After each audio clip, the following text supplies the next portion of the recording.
अस्सलामुअलैकुम सामीन 28 ज़िलहिज्जा की तारीख शुरू हो चुकी है। 16 जुलाई है। ख़बर का उन्वान है पाकिस्तान के सिंध में एक मंदिर पर हमला, कई लोगों को यरगुमाल बना लिया गया है और इस हमले को उस पस मंज़र में समझा जा रहा है जिसमें कुछ लोगों ने वार्निंग दी थी कि अगर सीमा हैदर को जल्द ही पाकिस्तान न भेजा गया तो यहाँ मंदिरों पर हमला किया जाएगा। ख़बर थोड़ी और तफसील से सुनिए। पाकिस्तान के सूबा सिंध में वाक़े काशमोर में डकैतों के एक गिरोह ने एक हिंदू मंदिर पर मुबैना तौर पर रॉकेट लॉन्चर से हमला कर दिया है। ख़बर है कि इन मुसल्लह डकैतों ने ख़वातीन और बच्चों के समेत हिंदू समाज के लगभग 30 लोगों को यरगुमाल बना लिया है।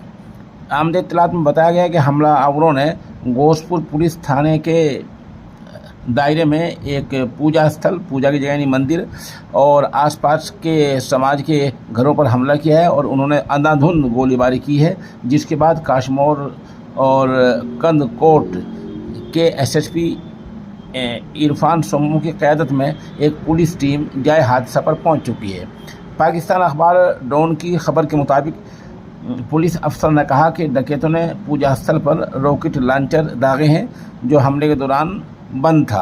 उन्होंने कहा कि ये बागड़ी समाज के ज़रिए चलाया जाता है और ये मंदिर हर साल खुलता है और यहाँ हमला किया गया है। इस बीच कागड़ी समाज के एक अहम रुकन डॉक्टर सुरेश ने कहा कि डकैतों के ज़रिए दागे गए रॉकेट लॉन्चर से विस्फोट करने के बाद धमाके के बाद गरचे कोई जानी नुकसान अभी तक नहीं हुआ है, लेकिन यहाँ लोग ख़तरे में हैं। इस बीच पाकिस्तान के इंसानी हकूक़ कमीशन ने कहा है कि वह सिंध के काशमोर और घोट की ज़िले में बिगड़ती कानूनी हालत पर तशवीश में है और हालात का जायज़ा लिया जा रहा है। बता दें, कुछ दिन पहले कुछ लोगों ने धमकी दी थी कि अगर सीमा हैदर को पाकिस्तान वापस ना भेजेगा तो हमला कर दिया जाएगा। कुछ लोग इस हमले को उसी पस मंज़र में देख रहे हैं। आप हमारे साथ बने रहें, खबर कुछ अपडेट होती है तो हम आपको इत्तला देते रहेंगे।